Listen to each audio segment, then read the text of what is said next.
Welcome everyone, and thank you for attending this webinar with Fullscript and Ashley Koff. My name is Sarah Kunzer. I am part of the marketing team here at Fullscript, and we are very excited to have Ashley here with us today. Before we get into her presentation, I want to go through just a little bit of housekeeping first. So just a reminder that this recording will be sent out to everyone who is registered. So if you have to leave a little bit early or just want to watch it again, you will have access directly from your inbox. The recording will also live on Fullscript's website at fullscript.com/webinars, where you can access all of our past and upcoming webinars as well. Throughout the webinar, if you happen to have any questions for Ashley, please add them to the questions section, and we will get to them during the Q&A period at the end of her presentation. So again, I would like to thank Ashley for being here today, and I'm going to pass it over to her to take it away, and I will join you closer to the end for the live Q&A. Thank you so much. And as always, thank you to Fullscript. We're just so fortunate that you all invest so extensively in developing content that really allows us to explore maybe the same topics in different ways, and certainly allows us to explore different topics. And my guess is that for anyone joining today, they have not studied the longevity G-spot. So this is probably something that is new. And it probably also belies the fact that I have a marketing background. I started off in advertising, selling sugared cereals, diamonds, and hair color. So I love marketing. I love things that get our attention. And many of you have, I'm sure, gone down the path and are deep in, and many of you are more expert than myself on things like genetics, GLP-1 incretin hormones, and grip strength. But I wanted to put them together today in this presentation about the longevity G-spot to introduce you to a new way of thinking about these, and also a new way from a practice standpoint of being able to show your patients how to access their longevity G-spot, and how to do that in collaboration with you, and really why they should do that in collaboration with you. So we're going to get started. Who am I? I am a 25 plus year personalized nutrition expert. I'm the founder of the Better Nutrition Program. 1,000 years ago, while on a fly fishing trip, I coined the term qualitarian. I share that because a lot of times people ask, like, what's your approach? Like, what do you avoid? You know, what IAN is after your name in terms of your food choices. To me, I love thinking about it as I'm really open. It just is about the quality of what I take in and the quality of my experience and my choices. I'm an author, spokesperson, speaker, advisor. I play the trumpet. I call myself Anthematica. I love to record anthems or play anthems. I'm a dog lover, a connector, a humanitarian, and overall, I am an optimist. Today, as I mentioned, I first want to introduce you to what is the longevity G-spot, and why does it matter? Why does it matter to us, to our patients, to healthcare? I was listening to the beautiful Dr. Tirona Lodog last night on the Healing Kitchen docuseries that we've collaborated on. And she talked about how there's heroic and sheroic healthcare. Or said differently, there often isn't enough of the sheroic in healthcare. And we tend to dominate in the heroic space, but really that collaboration is so much better for the patients and the practitioners. And some of what I'm talking about today really is infused by that. How do we really look at all the different aspects of how we can help somebody and bring them forward so that they get the best, whether they're looking to stay healthy or they're on a journey to get healthy? So really what everybody here wants to know is, how do you identify someone's G-spot? And we're talking, of course, about the longevity G-spot. And then what will help them access it for optimal health? And I probably should have added a bullet point here that's what will help you access this for optimal practice, for your business, for optimization of using your resources, as well as for enjoying the reason that we all do this. And that is to help as many people, or to help the people we choose to get and stay healthy. So longevity as a concept is struggling with a bit of an identity crisis, because for so long, longevity was about the long. It was about long life, long existence, a long duration of individual life. And we've built a heroic healthcare system in this country in particular. We have built it around longevity, really emphasizing duration. But what all of us very smartly and keenly are aware of is we don't want to live long, and we especially don't want to live long if the health span lifespan gap increases, as it's been doing over the last couple of decades, where in that time period we are living less well. So if we unpack longevity, we have this lifespan versus health span discussion, and lifespan really referencing just the years that we are alive. Whereas health span is the part of the journey, the part of the person's life where they are generally in good health. And I thought it was worth noting that this word was actually added just in 2018 to Merriam-Webster. So it is a very new word, which means that it is a new concept. It's probably one that if you're like me and have been doing this for 2, 3, 4, 5 decades, it is something that you have been speaking about and wanting to help people understand, but also didn't necessarily have that easy way to talk about it. And so now we're fortunate to have that part. So as we go further down the path, of course, as soon as something is new and available and talked about, the next thing it is it's Googleable. There are products that are sold for it.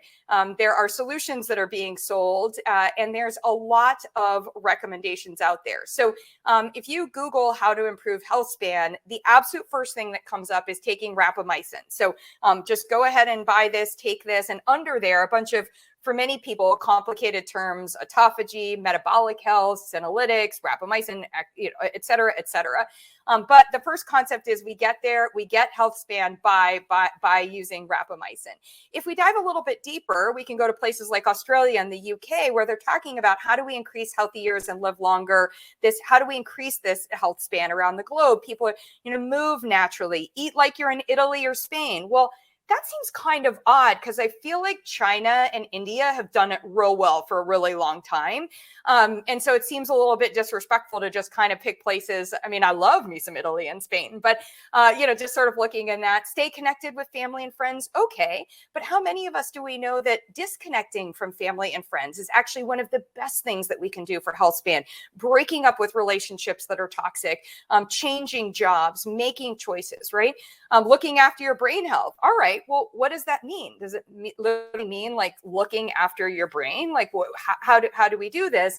Other things that are just very clear: how to improve your health span: diet, exercise, strength, anaerobic exercise, sleep. Okay, yes, but no.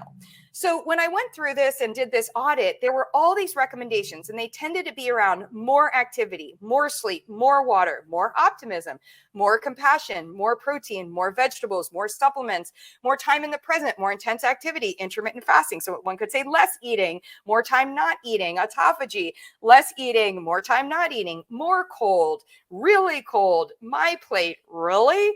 Mediterranean, as I said, what about China and India and all and Norway, Sweden, less alcohol. Okay, but what types of alcohol? No smoking. All right. So we have a whole bunch of things here, and these are all attributed to health span. And if I'm a consumer, if I'm a patient, if I'm somebody seeking something, this is what they are going to be recommended around health span. And what we know is absolutely not. Because we also know that we exist, and actually we, the practitioners here, you my people, we here actually thrive because today is the era of personalization. And personalization, while it's a several billions on billions dollar industry right now where everyone is selling personalization and not delivering on it, personalization, actually true personalization, well, that's our superpower. And the great news is that better health span actually demands true personalization. So if I take you back to the start of the conversation, the longevity G-spot, the conversation around longevity is really a conversation around true personalization. We really need to dive in and say, what does your body need to run better today? That might be more, less, or very different types of protein. What choices can give your body what it needs to run better today? Remember, people need choices because they may just be like, I'm not going to eat those orange foods. Okay, well, are you willing to add this spice? Are you willing to take this supplement? Are you, what are the choices that are going to actually help your body run better today? What can you actively give? This brings up access points. This brings up doability. This brings up likability, preferences. Am I going to enjoy it? I was just giving a presentation on why we overeat. And so much of it is how many of us, think about your last sip or your last bite. Did it score a 7 out of 10 on a scale of 1 to 10? Was it actually delicious to you, right? So these are the things that make these choices actually help our body run better. So how can you actually make those choices more often? Well, that also requires diving into your lifestyle, being able to say, okay, what are my priorities? What am I willing to budge on? What am I not willing to budge on? What is absolutely outside of my control? And designing a plan around that. And look, this is what you all do. And that is why you guys you are the ones that are going to help people access their longevity G-spot. We just need to let them know that they have one and show them how to find it. So I want to introduce this to you. What is the longevity G-spot? Well, it's creative for me. It gets your attention, hopefully. It does bring up sexual health. I think more than anything, the G-spot definitely translates to it's personal. It is super personal, and it's identified through personal exploration. You know what? Bingo. That is the G in bingo. That is what we want. We want people to realize that this is not about being told a bunch of things. It's about navigating and having a consistent navigation to being able to understand their body, understand what is going to help it run better, identify those choices in collaboration with us, and then go ahead and implement them and see if they actually are effective and are they sustainable. And so the longevity G-spot is specific to your body, and it also changes with age. You know, we know that about the G-spot. We know, depending on if you're pregnant, we know depending on what's going on with your bowels, we know depending on your age, we know medications, thinning of skin, thickening of skin, all sorts of different things affect that G-spot and being able to find it. And that is absolutely applicable to somebody's longevity. And when we talk about longevity here, I just want us to all remember that behind the scenes, we're talking about health span. Okay, so there were a lot of G's. I'll tell you some of the G's that didn't make it here. Glucoraphanin didn't make it here. Green fat, the fats from plants didn't make it here. Gut health didn't make it here. I am going to talk about gut health. There are, gosh, I could go on and go on. There were so many different G's that can be a part of the G-spot conversation. But I felt that these three, they really are sort of the top trends. If I'm on TikTok, if I'm out there in the media, if I'm getting questions coming in, and they also are a really great way for us to help somebody understand what longevity, i.e. health span, really is about, and just how personalized your information and your recommendation and just how frequently we need to check in on it really is. So let's get started off with the first one. All right. So if you can let me know how many of you are familiar with the difference between nutrigenomics and medical genetics, right? So that's number one, because sometimes people get into a conversation and it's like, okay, are we talking about genetics? Are we talking about the BRCA gene, right? BRCA on that part? Yes and no. But here what we're talking about is we're talking about the fact that as humans, we're 99% the same. But oh, that 1%. Oh, how I longed for straight blonde hair my whole life. Didn't really happen, that 1% that makes us different. And, as I've dived deeper and deeper into genetics and writing reports and sharing information with individuals, I've also changed my language a lot. I'm used to say something about this dysregulation. And I was like, it isn't dysregulation. It's you. Knowing how your body is designed, how your SNPs or how your lack of SNPs or your deletions of genes, how that actually translates for you into a specific design. That just means let's understand what that means about you, pros and considerations, not saying that something is a negative on that part, but more who you are. And as a result, what nutrigenomics allows us to do is it helps us to identify and show our patients how they are designed.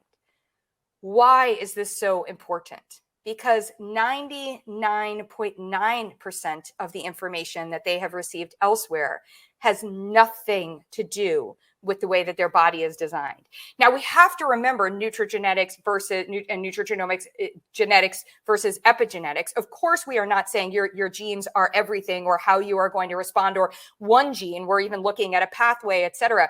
I had a great experience with a patient today who said, my genetic test says that I'm not prone to inflammation at all. And I was like, wait, hold on a second. Let me come back to this. And I actually got on the phone with this patient. We didn't have a scheduled time. And I said, your message to your coach concerned me so much. Just because something is indicated as a low pathway, because however the algorithm is identifying it as low, you have two really, they're very high and high impact genes that show that based on the SNPs that you have such a high probability, not just of experiencing inflammation and us needing to work on that, but not being able to resolve that inflammation. This person was like screaming for pro-resolving mediators as part of, what we do for them. And it also helped them to understand, for them, why this addressing inflammation as part of addressing their autoimmune and part of delivering their health goals, why that was so important.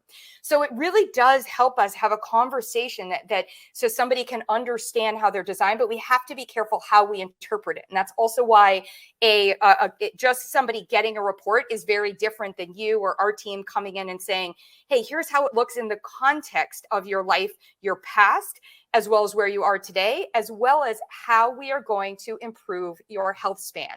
And that's one of the reasons I wanted to start off with genetics today, is because as we will see, and as we dive into GLP-1, incretin hormones, appetite, insulin, knowing now that there are GLP-1 receptors in the brain, in the heart, in the liver, likely in the thyroid, we're probably going to find, like mTOR, that they're everywhere. So if we know that, wow, we really have this hormone has such a metabolic impact.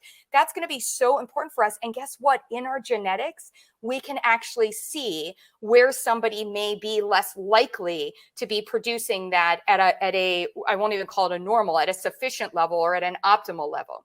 We also can help them understand how that can be part of improving their health span. When we talk about grip strength, we can see, how are you designed? Do you need more recovery? Does your body, do you have strong endurance? Do you have strong power in your genes? Well, can we have you work on your grip strength at 20 the way that you need to, so that at 90 or at 60, you're able to have the benefits of what we are seeing, the strong correlation between how grip strength and things like prevention of cognitive decline, et cetera, how those are impacted. So Nutrigenomics helps us both identify and show our patients how they're designed. It helps us to dive in and look at somebody and say, absent knowing anything else about you, these are things that I would want to be paying attention to. And now we're going to go through what we know about you, and now we'll put it all together. So one of the things when we're working on the G-spot and helping somebody understand it, we can go in and we can see certainly where those very high and the high genes by their pathway are, but we also don't want to forget those specific genes. If I see a deletion of a gene that isn't common, but actually in looking at a lot of these, I've seen more and more of this deletion. And in this deletion, those people really struggle with detoxification, right? They struggle with inflammation. So if that's happening, there, as I said, that pathway might be a yellow, it might be low, but it might tell me, hey, this is what I need to, this is something that I want to work on, especially based on what we know situationally. So the way that we do this to formulate somebody's G-spot is we go in and we start with the genes, we get this information, but while we're waiting for the test, we actually have them fill out information. We want to know all about y'all. We want to know about your eating habits. We're going to give you a test to see if you're absorbing your water. We're going to give you a test to see how delicious your food choices are. We're going to give you a test. These are experiments. We're going to give you an experiment to see how your body responds, if you are able with testing out certain different types of stress reducing activities to reduce elevated stress, and how long does it take. So we're going to do these things and gather all this data so that when we get your test back, we are able to share your key genetic insights, so we can share with you what your design means, but we're going to come back to your goals. And we're also going to match that as we go through. And this is how we develop our comprehensive plan. We're going to match that with what your body can use to help you achieve your goals right now. Where are those nuances? Where are those big wins that we can start off with? Where are the ones that subsequently we may want to work on? Is it going to be more important if we work on your sleep right now, or if we work on your alcohol right now? Like, is it going to be more important, and we're able to go into these things, and we're able to show them, tied back to their unique design, how this can be more effective. So why do I talk about showing? Because I've had over the years, too many practitioners say to me, that patient is non-compliant. In fact, I actually stopped I was a dietitian, an on-air dietitian for 4 reality TV shows. And one of them, I had a producer call me in like a really condescending voice and said, sometimes in TV, Ashley, We just have somebody who's just going to fail. Like they are just not ready to do this. And I said, no, you know what, sir? Sometimes in TV, you create a diet that everybody should go on. And this person happens to have something going on in their digestive system, which means this is the worst diet for them. So at the end of the day, this is number one, we have to know who somebody is. And that is the magic of the work that we do. But if we stop there, we are very likely to have a lack of compliance in the short term or in the long term. At every step of someone's journey, we need to show them. If we want successful outcomes as practitioners, if we want not just compliance, if we want optimization, if we want health, if we want that health span, we have to show them. And for many of us, including myself, I am not the best person to do that. I turn to my coaches because my coaches shine this fabulous mirror back on their on our patients and their client, and they show them how they are doing. And they let me know, because as soon as they let me know that, you know what, Susan was real sweet in your office and she said she was going to add in all of those magnesium foods and she was super excited about 27 supplements. And Ashley, she has bought 2 of them. She's taking one and she will not eat dark chocolate. Now, let me be clear. I think most people will eat dark chocolate, but it is a true story that I had somebody who said to me, I am just not going to do that. I thought I could do it, but I can't eat dark chocolate. And I was like, where are you from? Like, I've never encountered this. I wish I had your gene, because I think of it as a food group. But anyway, we had to pivot to something else, and we had to work on it. And that's really how we incorporate in coaches to help us be able to do that, to bring that magic. So now let me dive into the next phase of the longevity G-spot. Remember, I told you that when we look at somebody's genetics, we can understand things. We can see things. We actually can see information about incretin hormones in there. And we can see, of course, information about inflammation. We can see things about leptin. We can see things about insulin. We can see all of that in somebody's unique design in their genetics. But when you partner it with understanding what they actually are going through in their life and what they've gone through in the past, we can also understand about endogenous production of GLP-1s. Now, why am I here? I'm here because all of us need to compete with the Ozempics, the Wegovy's, et cetera. And by the way, when I say compete, I do not mean that we say no to that and we say we can do it over here.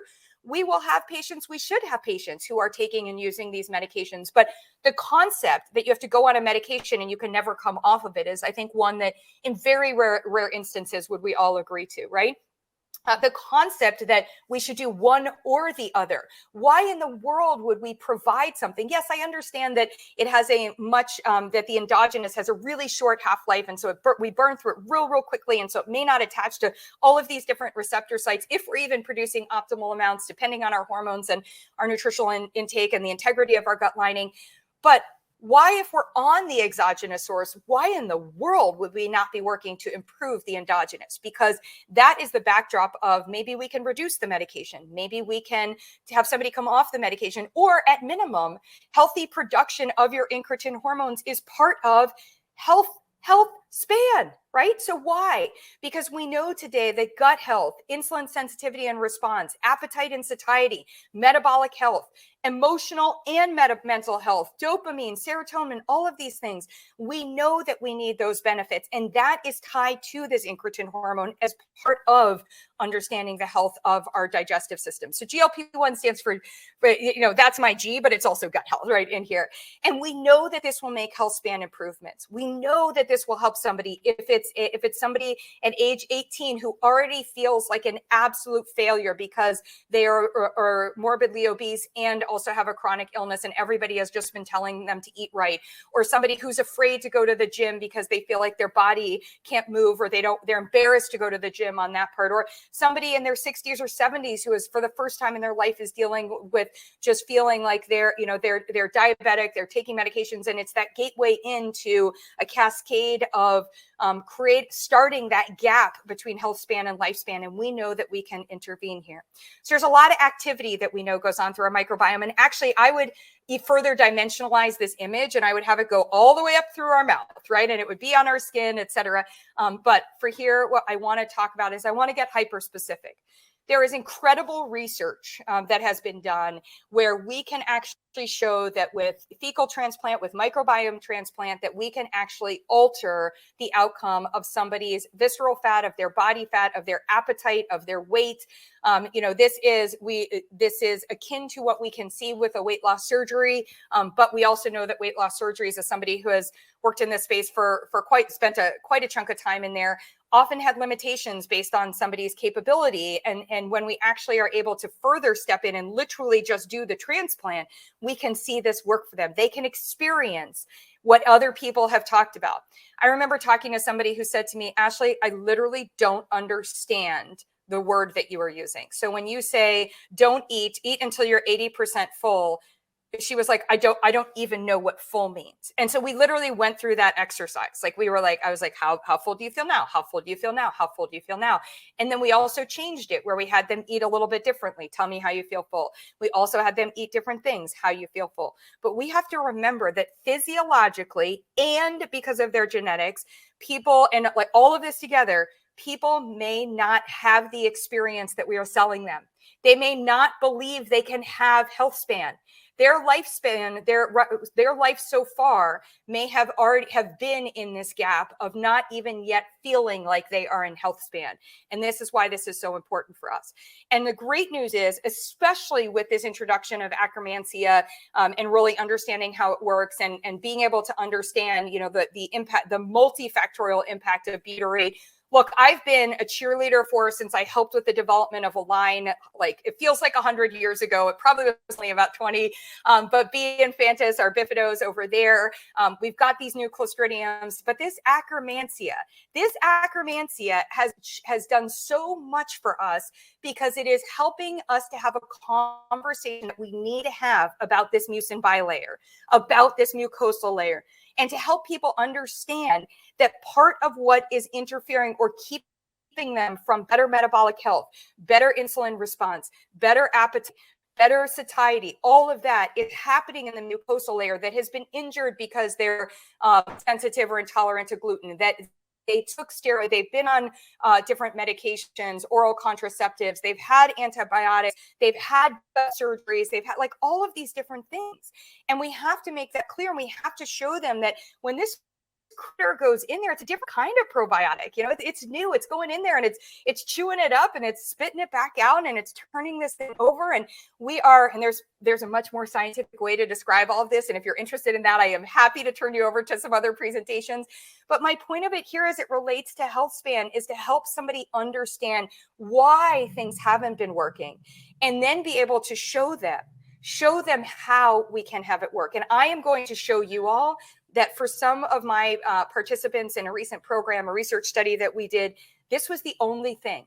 This alone, addressing this, was the only thing that for the first time in years and for some in their life started to make a shift on that part. So it's really important for us to understand that we have to address hormonal health. We need to help people understand about these GLP-1, GIP, incretin hormones. We need to move beyond an insulin conversation for diabetes, for prediabetes, especially for gestational diabetes. This will help us actually track individuals who are high risk for gestational diabetes, this in collaboration with looking at their genetics, because we can see if you do not have that healthy mucosal layer, you are much more likely to have challenges with this as you go through pregnancy. So let's look at that. Of course, it's blood volume and it's other factors, but let's see how we can be working in prevention. And of course, that's part of health span, not just for the individual, the pregnant woman, but also for future family members. Just if you aren't familiar with the akkermansia products, they're from Pendulum. They're exclusively available there. They have metabolic daily glucose control. I am not a spokesperson for them. I have used these products in my practice and I've done research study, and I'm over the moon thrilled with the results that I'm seeing because I've done these tests with continuous glucose monitors. I've followed them with fasting blood sugar, fasting insulin. I've looked at levels of CRP. I've also looked at hemoglobin A1C where needed to. And we've seen changes, and we're seeing changes around when we are literally doing nothing different. But what we do is we do a lot of things different. And so we see even more impressive than these results here. Okay, I want to get to the final one because I promised that I would save time for questions as well. We're on the G spot. So first of all, we got to be active enough to be able to hit our G spot decade on decade. Like that may or may not be important to you. And one of my favorite conversations that I've been having with patients recently is I've been directing them to Peter Attia's Centenarian Decathlon, if you're familiar with it. It's in his book Outlive. He also talks about it in his podcast. It is such an approachable way for us to have conversations with people at all ages, at every decade. Now, look, if I'm talking to a 20-year-old, are they really going to be thinking about that one particular decade right before they pass? Like, are they thinking about their 90s or their 80s, or living to 100? Probably not. But when you explain it like he does, when you talk about the fact that if you want your grip strength to be good at that point in time, to be successful for you to be able to lift something, to carry a suitcase, et cetera, if you want to be able to have sex with a partner, if you want to be able to have an erection, if you want to be able to have an orgasm, if you want these things, you at 80, at 90, we got to start working on it at 20. And that was so cool in the Centenarian Decathlon. To me, it's actually been a really great way to actually dimensionalize people's workout routines, which also helps them set different goals, which really also helps them expand kind of what they're doing and how they're experiencing it. But this is really, this one area of grip strength, I think is so important because so many people, when they think about longevity, the first thing that they say is, well, I do not want to be living if my brain is not functioning. I don't want cognitive decline. I don't want dementia, right? Very clear on that. I've had people even in their 30s and 40s saying, I'm already worried about my memory, And so we talk about information overload because we live in this info-beast society and we're like, how can we cut down your information? Because maybe it's overloaded, but also let's look at your genetics. Let's also look at your choices. And one of those choices is looking at grip strength. So sitting, they say, is, the new smoking. And we know that that's not better. But then people get out there and just say, oh, go be more active. Well, that isn't actually true because some people go and try to get more active and they're not doing the right type of activity for their body. And many people are not investing in activities that actually encourage better grip strength, that support maintaining or increasing or improving their grip strength. And grip strength impacts health span. So when we think about activity overall, your fitness, your activity, if I'm looking for a G, I'll be like your gymnasium, what you do at the gym. If we're looking at these pieces, we need a more personalized plan. And everybody needs to be working on their grip strength. And why is that even more important today? Because we do things that are counter to our grip strength all the time. We sit on our phones, on our computers, on our clickers, and do all of these things. And we're moving, and we may even be pressing. We may be doing push-ups, and other things like that.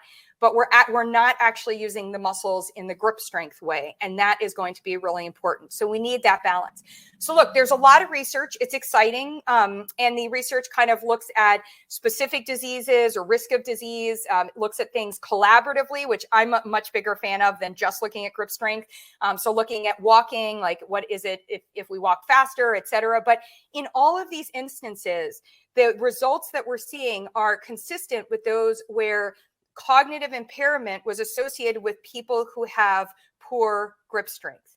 And I go back to, when we were first sort of focusing on how important strength training was, and we would show pictures of primarily women, but walking in Africa with, huge, and also with bone health, huge, buckets of water or produce, like all these things on their head and on their shoulders, and carrying these things. And we're like, oh, resistance training, making sure that we're lifting things, look at what it does for bone, look at what, et cetera.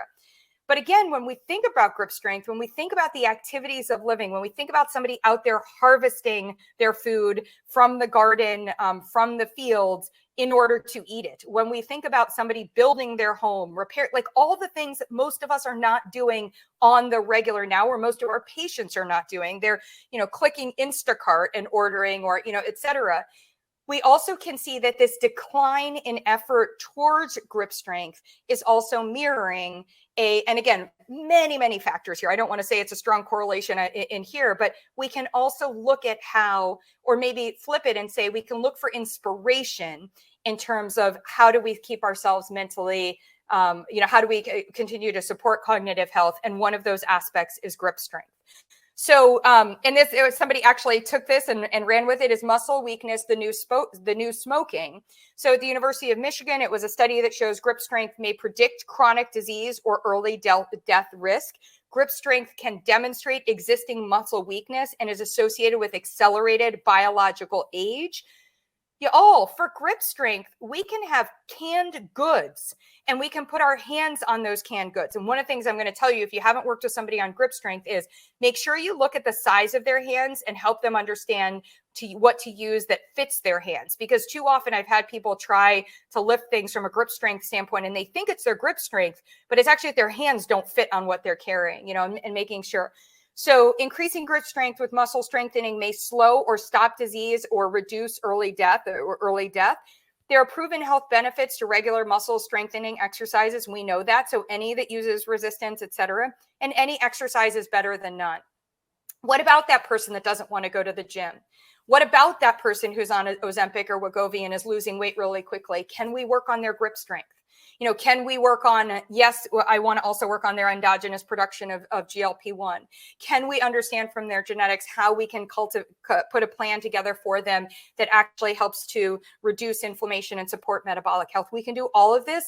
And I think sometimes grip strength is going to be the easiest way. And especially, I think it's really important for us to notice that with the changing dynamics around families and communities, we are going to continue to see more and more people either choosing to or being alone, as in they are the sole person taking care of their groceries or lifting things in their home or doing any of these things at later decades in their life. And they may have some help at certain times, but they want to be able to open that bottle of pills or that supplement that's helping to keep their cognitive function, et cetera, or hopefully the jars and the cans and everything else that's going to have them have delicious foods that's nurturing them. So that's why I present grip strength and included it in here. So what the recipe and the results? We want improved health, which is really improved health span. That's better insights, better resource investment. This is what we get out of this when we put the recipe together. We get better insights. I hope you saw from this, I went real fast, but I hope you saw how we can get better insights. And we know we get better insights when we engage both our patient in giving us those insights and when we use a coach that can actually give us, the practitioner, insights about the patient and our recommendations. I love that when my patients are like, yeah, you thought you knew her. That recommendation you gave, it pretty much isn't even worth the paper that it's written on. Okay, let me go over to something else on that part, right? Better resource investment. How can I be targeted? Where should I spend my money? Where should I spend my time? Both me, the practitioner, and from a patient standpoint. When we deliver a truly personalized, comprehensive plan, we are giving them something that they cannot purchase anywhere else on the internet. And we know that it is going to move the needle forward in terms of health. Will it do everything? That depends on if we cultivate a relationship that's lasting with them and how our collaboration works and what they're able to do. But we know it's going to do better than the test that they buy online or the tracker that's just going to give them data, et cetera. And what we're going to want to do is we want to invest in ways that will give us real-time feedback, right? So we want somebody to tell us that they're able to be stronger. I was able to hold on to the weights or the cans or whatever I was doing. And when I started off, I could only do it for 10 seconds. And now I can do it for 30 seconds. You know what that keeps somebody doing? Coming back. And you know what may not have happened for them in 3 weeks there? The scale may not have changed at all. But we are showing them how that they are being successful, and we're showing them how they're improving their health span, and we're giving them different things to judge than what society has historically given them. We also need to build in, part of the recipe is building in reevaluation and optimization using that real-time feedback. So we show them, as I said, recommendation didn't work. Great, you're not a failure. That recommendation didn't work in the here and now, so let's move on to something else. And as a result, we see improved compliance and lasting relationships. So how do we do this? Well, I want to share with you one example. I mentioned a research study that I had done. I did it with about 40 women, primarily women, but there were some men that were included. And we did this around developing a better system to optimize blood sugar. So everyone had a CGM over the course of 90 days. They actually were 2 different CGMs. We did education and experiments. So I had them do our hydration test, drink the water, see when you're going to pee. We had them do the sweet taste bud test, eat the apple, see is it sweet. We had them do do the deliciousness test, all of these different things to engage them. At the same time, we were teaching them, but we always taught them and gave them an experiment together so they could see, within their, and being able to give them a menu and then have that menu be adjustable, recipes, etc.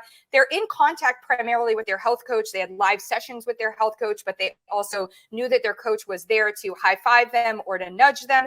And they also knew that their coach was relaying information to me, the practitioner. So to me and my team in this part. And so the practitioner, I was able to look at things, look at the CGM findings, help somebody understand, it's not about your food choices right now. I see what's going on. We have got to work on your sleep, or we have to work on what's happening before your sleep.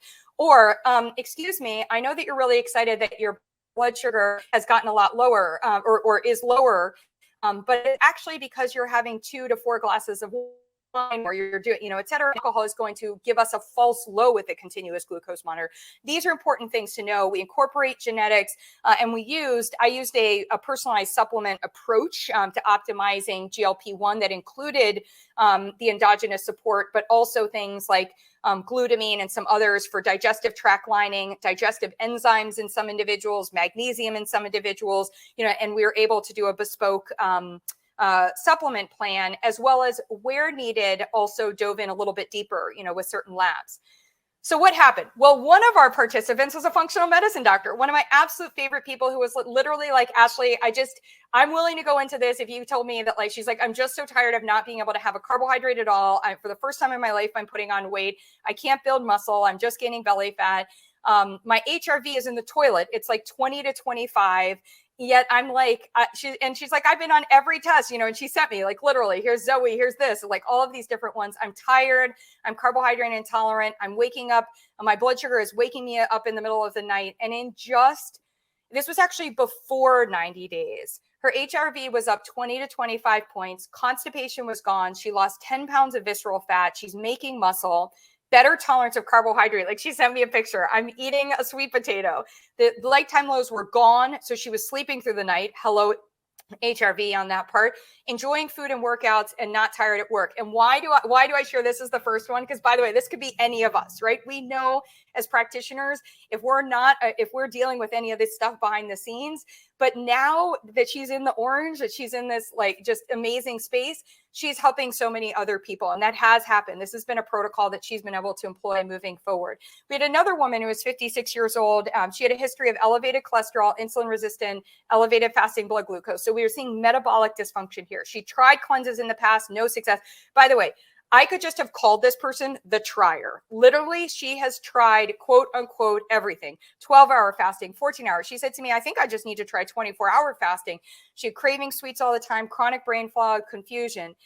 In this time period, she lost 15 pounds, which was her intentional goal. That was what she wanted to lose. More rested, less stressed. She was able to reduce her thyroid medication, optimize her blood glucose levels, and saw significant improvements in her cholesterol levels, all markers, including some of the different lipoproteins. So it was phenomenal on that part.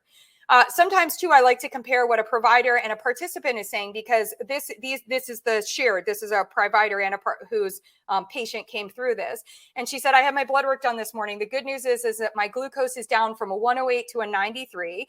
I wasn't asking her to get her glucose, but she was getting her glucose with her other practitioner, and her A1C went from 5.9 to a 5.6, and then it continued and said, I can't wait to be below 5.5. She's on it. She's tracking it." And, I've talked to her about not just looking at A1C, looking at fasting insulin, other things, but this was just so exciting. And on the practitioner side said, hey, having this blood sugar optimizer program allowed this person to hand over the reins of mentoring and coaching through this blood sugar monitoring, through this blood sugar optimizing, and really freed this particular practitioner up to have the time to do what it is that they do best. So this is clinical outsourcing at its very best, and allows me to stay in my space of expertise. And that gives me the sound that when an electric car backs up, it's that's what I love, because I want all of you in your zone of genius as often as possible. So we do have this. We have a variety of different programs that we can support you with as part of and collaborate with you as part of being able to help your patients get and identify and implement the choices that help them achieve their longevity G-spot. We can help them find it. We can do the genetic key insights, the whole roadmap, or we can complement your work if that's what your zone of genius is. But we like to, to be able to meet you and work with you and your patient however you want. And we have it's free. There's nothing you have to invest in, et cetera. We have a preferred practitioner program. It's done very similar to FullScript. It's affiliate based. You can offer a discount to your patients. You can choose to not, and you can choose to revenue generate if you want. One of our colleagues has said that the programs and the coaching have been a wonderful asset. She's a solo practitioner that manages, everything for her patients, and she really appreciates how we're managing it, but also the collaborations behind the scenes that her patient may not be aware of that helps her to accelerate the desired outcomes for them and the exchange of ideas and updates. This extends the capacity of my practice without the responsibility of having to hire and employ coaches myself. So let us, when possible, do this, for you on that part. So I'll pause here. And I do have, for those of you that prefer a QR code versus, emailing us on that part, you can go ahead and use that piece. And I'll turn it back over so that we can answer questions and sort of take you in any direction. And first of all, I just want to say thank you for coming today. And if you like the longevity G-spot as a topic title, that's also helpful for me to know if it resonates for you. I am taking it on the road to both consumer and other practitioner conversations. And so that's just always helpful feedback for me too. Go ahead, Sarah. Yep. Oh, did I lose you? Oh yeah. Good. Okay. Sorry, I couldn't get off mute. Thank you so much for that very informative presentation. We did have some questions come through, so we're going to try and answer as many as we can. Great. We have about 15 minutes left. So if anyone has any additional questions, please add them to the chat box now. But the first one was, do you consider the cadmium levels in dark chocolate? Really great question that my clients are asking all the time. So do I consider them, or do I think that is helpful? Yes. Do I consider them exclusive to the cadmium levels in a variety of foods that are grown in the ground, or really that are from plants?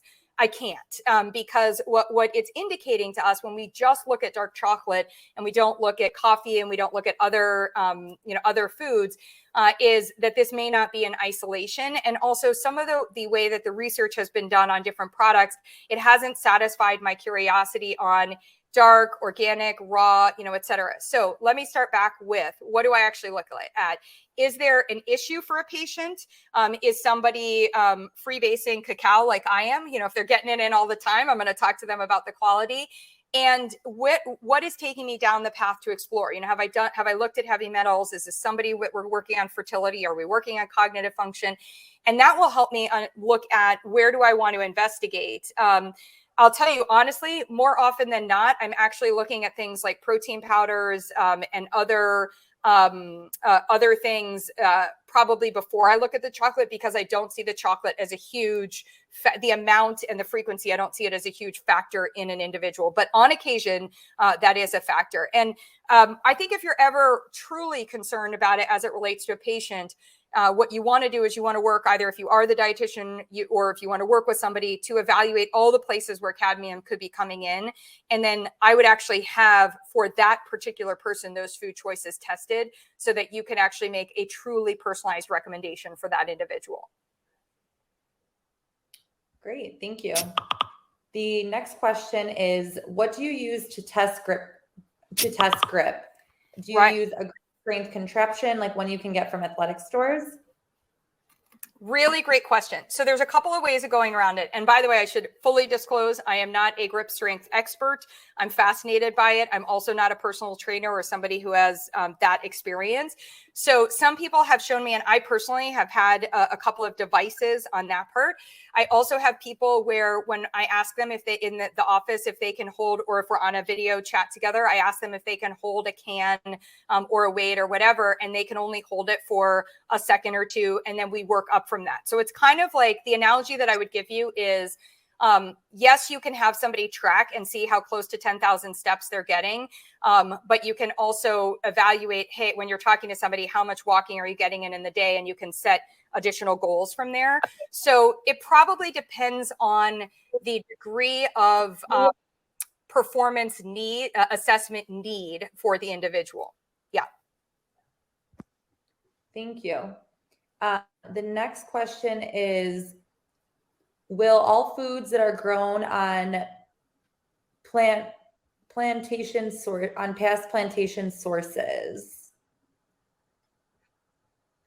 Not sure. If you want to add a little more context to that, we can try and get back. Oh, I think where that probably is saying is like, I think we can have a soil conversation, and soil around the world is soil around the world is constantly going to have different pollutants and different levels of things, so if a storm comes through, or if fires happen, or anything that displace, or there's a leak, an oil spill, or a chemical leak, or a water issue.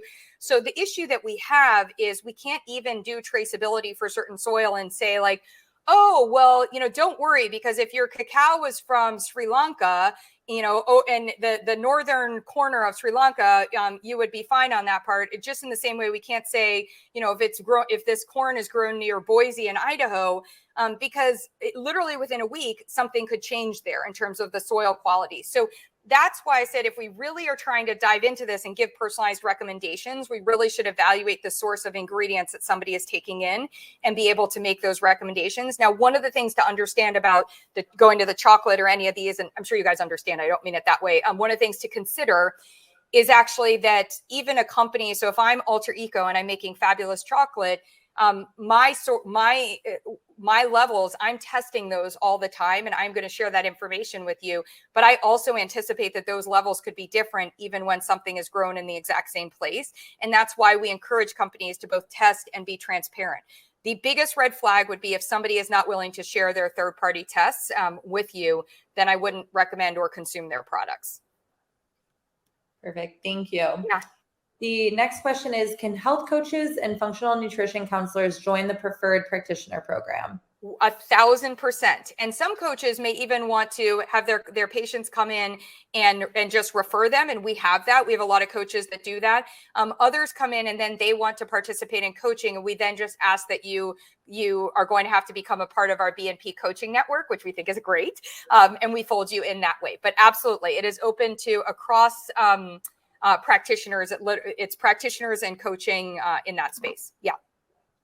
Awesome. The next question is, what was the name of the genetic test that you were speaking about? What company was it? Sure. And I want to be very transparent. My primary education on genetics has been through using the 3x4 genetics test. It is easy and for me to use. I've learned how to, I've kind of learned on it. To me, it would be like when somebody says, what about the GI map versus, this another test for stool on that part. There are like DNA Life. I know my colleagues use, like there are a range of different tests. And so I would leave that out there. I don't want to say to everyone here that is the test. It's just the test that we use. And part of that is we really like both the report and the pathway plus the individual gene approach, that it gives us that flexibility to really show somebody specifically how they're designed. Great. Thank you. The next question is, when you were talking about the practitioner's results, speaking of HRV, were you talking about heart rate variability? Yes. Oh, that's it. Thank you. I sometimes use acronyms, and I should remember that, like, I say EPA and I'm thinking of, a fatty acid, and somebody thinks it's the Environmental Protection Agency. Yes. Heart rate variability. Absolutely. She was measuring it with an Oura ring. Perfect. The next question, do you have lists of the powders and food brands that we can access? We do. So I'm very careful. As a background, I ran a nonprofit for many years where I evaluated thousands and thousands of products. I still have that database on my Ashley Koff RD list.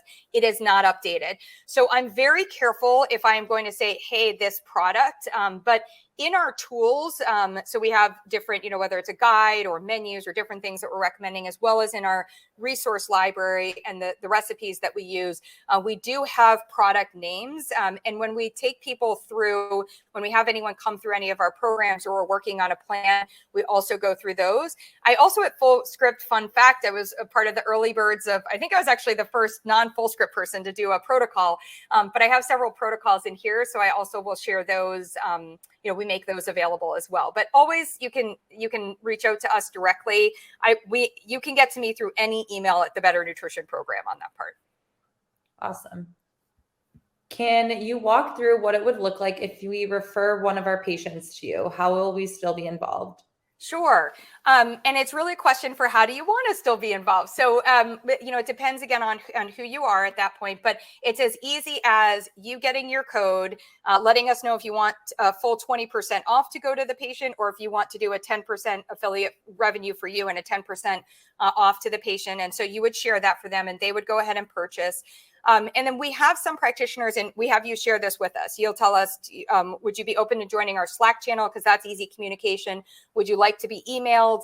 Some people have said to me, if you could just send me a text to let me know, something like that. So we work through your preferred communication. And while somebody is in the program, usually most of our programs are 30-day. We do have deep dives that are 90 days, but the majority of them start off in the 30-day. Then while they're in there, if they're seeing you or anything comes up, we're primarily interacting with the patient, and that's going through the coach and the patient having a conversation. But anytime they bring something up, before we would make a recommendation, we would check in with you on that part just to make sure that it's in alignment. And then when we complete that, we actually share a report. So we'll share it with the patient and say to them, share this with your practitioner. You can also say to us up front, I would also like to get a copy of this, and we can share it on that part. And it goes through their performance, what we saw, what we still think could be beneficial, and next steps on that part. And then they can either choose to continue. So we have a membership where they can do every 30 days, they can do additional coaching with clinical team oversight, where there's that messaging and they have access to our resource library, or they can decide to stop. And that's something that you can navigate with them as well, where if you want them to keep having that support or you don't, on that part. Some practitioners just love it because they're like, hashtag it's handled. Like, that's great. We're, off and we're in connection about that. Others would like somebody to come in, just do, the assessment, and the optimization for the 30 days. And then, would like that and kind of bring them back into their fold. And that works, perfectly as well. So what I should say is it just like everything where it's personalized, that this is personalized. And I think one of the most important things is if something comes up that's a flag, or that is for me and my clinical team, and or for the coach in that time period, we share that with you in real time so that you can pivot your recommendations. And I think that's really key. We have so many times shared with practitioners, I know you thought your patient was doing this, but they still are not doing this. Or your patient has said to us, even though they told you they're going to do the stool test, they're not willing to do the stool test, like any of these different things. And so that really does, it's like you have those those arms, to help you in that capacity. Awesome. Thank you. I think we have time for one more question. So the next one is, I am an NVC HWC coach. Where do I go to learn about the BNP partner program to become a coach with your team? Absolutely. So it's under the about on our I'm pretty sure it's under the about in our nav bar on the website. Would love to connect with you in terms of what you are looking to do. Great. And I will just ask one final question that came through when I said we're only going to have one more. Can we try the program first before signing on? That's a great question. So there are two different things that we offer. We offer the programs, and we also offer plans. Remember, we do these comprehensive plans and build those for people. We have a way for you to actually see a program. If you want to trial it, we have practitioners that go through it, but we don't take you through the program with the coach, et cetera, on our dime for doing that. But we can absolutely show you different pieces within there. Yeah. Perfect. Oh, and I saw Adiana on here. We have so many different experiments, like the one to check how delicious something is for stress, hydration. Those are in all of our tools, and they're also ones that we share as part of our programs. But please, anyone, feel free to reach out to me at hello@thebetternutritionprogram.com, and we can answer any of those. Yeah. Wonderful. Thank you so much, Ashley. It was a pleasure to have you here today. And thank you for everyone for joining. As a reminder, we will be sending out a recording of today's presentation. So if you want to access it again or just rewatch it, you will have access to do so. And thank you again for joining us.